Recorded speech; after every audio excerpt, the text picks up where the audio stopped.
الزام عشق کی ایپیسوڈ 30 جذبات، غلط فہمیوں اور سچائی کے قریب پہنچتی ہوئی ایک کہانی ہے۔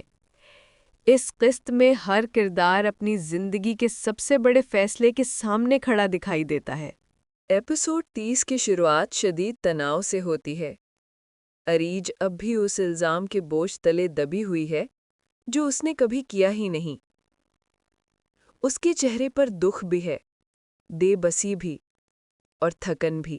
کبھی کبھی سچ بولنے کے باوجود بھی انسان مجرم ثابت ہوتا ہے۔ اریج بھی اسی درد سے گزر رہی ہے۔ حمزہ اندر ہی اندر ٹوٹتا جا رہا ہے۔ اسے احساس ہونے لگا ہے کہ شاید وہ بہت بڑی غلط فہمی کا شکار ہوا ہے۔ وہ خود سے کہتا ہے، یا اللہ، اگر اریج سچ کہہ رہی ہو تو کیا میں نے اسے بے وجہ دکھ دیا؟ یہ قسط حمزہ کی بے چینی کو بہت زبردست انداز میں دکھاتی ہے۔ اریج ہمت کر کے حمزہ کے سامنے اپنا موقف رکھتی ہے۔ اس کے لفظ سچے ہوتے ہیں مگر ٹوٹے ہوئے دل کی جھلک ان میں واضح دکھتی ہے۔ اریج کے الفاظ ایک آخری کوشش تھے، شاید کوئی اس کی بات سن لے۔ اس کا درد، اس کی آواز، سب کچھ بہت حقیقت کے ساتھ دکھایا گیا ہے۔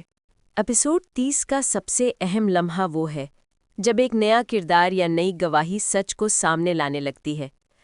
حمزہ حیران، پریشان اور اندر ہی اندر شرمندہ ہونے لگتا ہے۔ آواز: جب سچ سامنے آنے لگتا ہے تو جھوٹ کا اندھیرا خود ٹوٹ جاتا ہے۔ ایپیسوڈ کے آخر میں حالات اس موڑ پر آ جاتے ہیں کہ حمزہ اپنی غلطی کو تسلیم کرنے کے بہت قریب دکھائی دیتا ہے۔ اریج کی آنکھوں میں آنسو اور حمزہ کے چہرے پر سچ قبول کرنے کا اضطراب۔ اگلے ایپیسوڈ میں یا تو سب کچھ ٹوٹ جائے گا یا پھر کبھی نہ جڑ پانے والا زخم بھر جائے گا۔